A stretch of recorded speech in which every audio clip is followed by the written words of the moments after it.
Bom, pessoal, nesse vídeo aqui vou falar só sobre o item 4.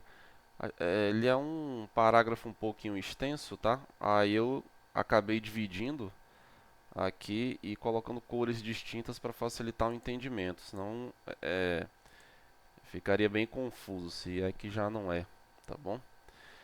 É, Vamos lá.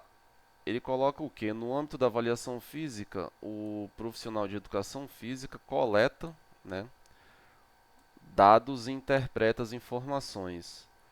Tá? Aqui só um detalhe, pessoal.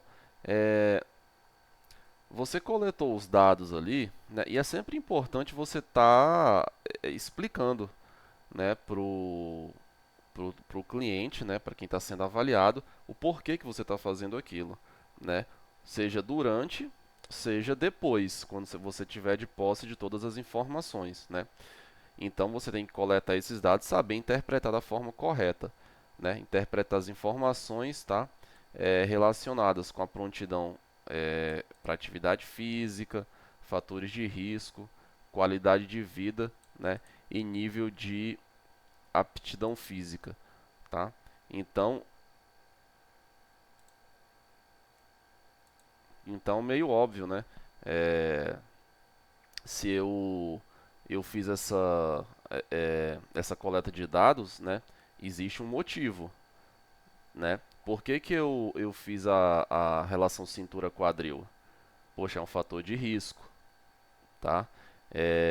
Por que que eu medi ali o nível de atividade física que ele coloca aqui? Poxa, eu quero saber é, em- como é que eu vou iniciar esse programa de treinamento, como é que eu vou classificar como uma pessoa, como um iniciante, como uma pessoa intermediária, tá? Então essa avaliação física, o que ele coloca aqui é que tem que ter uma lógica, tá? E nisso eles é, estão corretos em enfatizar. A gente deixa um pouquinho a desejar, muitas das vezes, tá bom?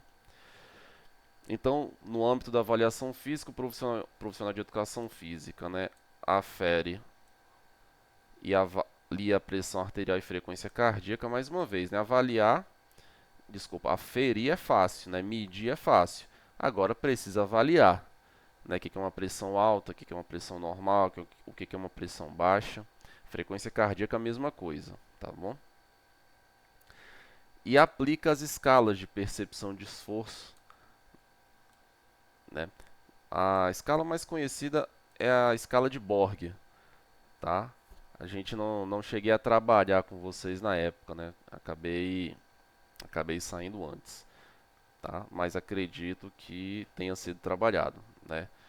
Quem não fez avaliação física, a nível de curiosidade, digita no Google escala de Borg, dá uma lida, né, para entender melhor do que a gente está falando, né? E nessa avaliação, eu posso utilizar esteira, cicloergômetro, tá?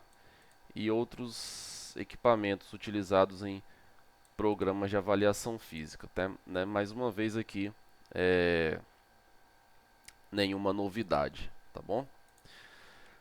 Bom, nessa avaliação física, pessoal, por exemplo, né, questão dos equipamentos, né? Eu posso ter, por exemplo, um medidor de glicemia, né, aquele que eu furo o dedo, faço uma coleta do sangue, né? Posso, né? Inclusive, a resolução fala sobre isso.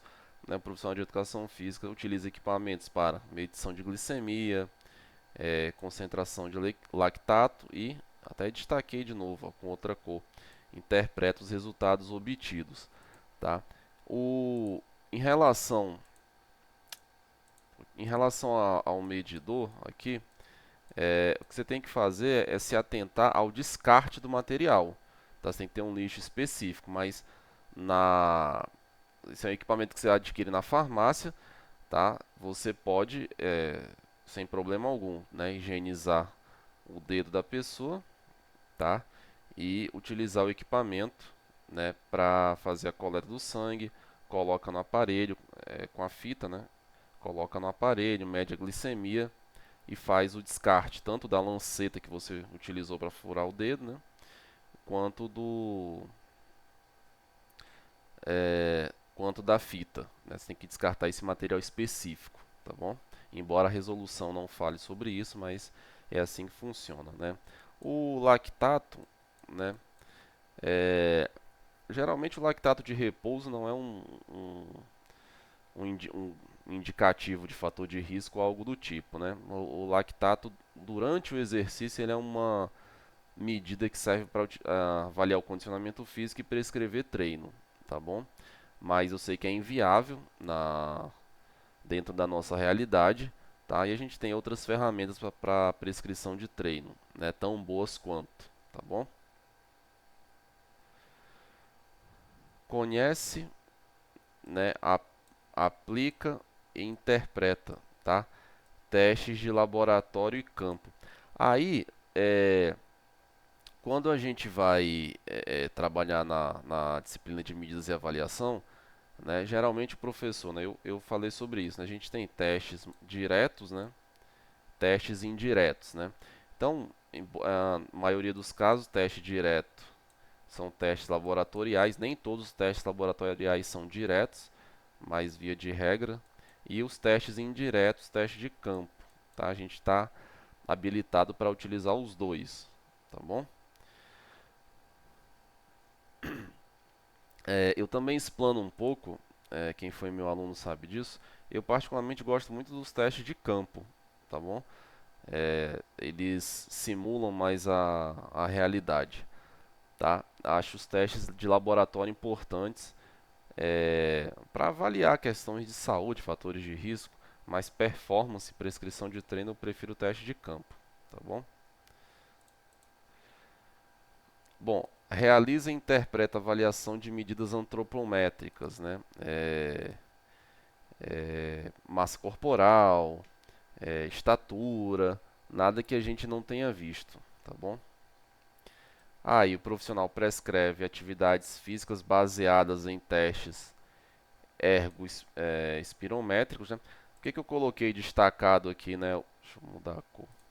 Por que eu coloquei o baseados destacados, né? Porque senão você fez o teste, ele vai servir para quê, né? Tem que servir para prescrever o treino, tá bom? Prescreve atividade física baseadas em limiares metabólicos, frequência cardíaca e percepção de esforço. Pessoal, precisa adotar tudo isso, né? Limiar, frequência cardíaca, percepção de esforço, né? Não, você não tem que adotar todas as técnicas, tá? Sendo sincero com vocês, quando eu comecei, tá, eu trabalhava muito aqui, ó, né? Frequência cardíaca, né? Depois comecei a trabalhar com limiar, tá? E depois, hoje, atualmente, eu faço isso aqui, ó, tá? Com percepção de esforço.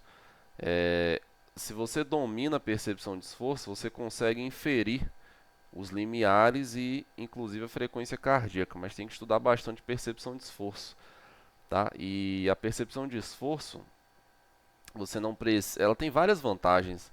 Você consegue trabalhar em grupos, não precisa de equipamento, basta uma escala que eu tenho ela impressa, plastificada, tá? Não precisa coletar sangue, nada disso, né? Só tem que estudar um pouquinho para saber como aplicar, tá bom? Mas um método que eu acho mais viável e inclusive é científico é a percepção de esforço. Tá? Esse ponto 4 aqui é um pouquinho extenso, tá, pessoal? Por isso que eu tentei dividi-lo aqui dessa forma para que fique mais claro para vocês, beleza? Sigamos aí.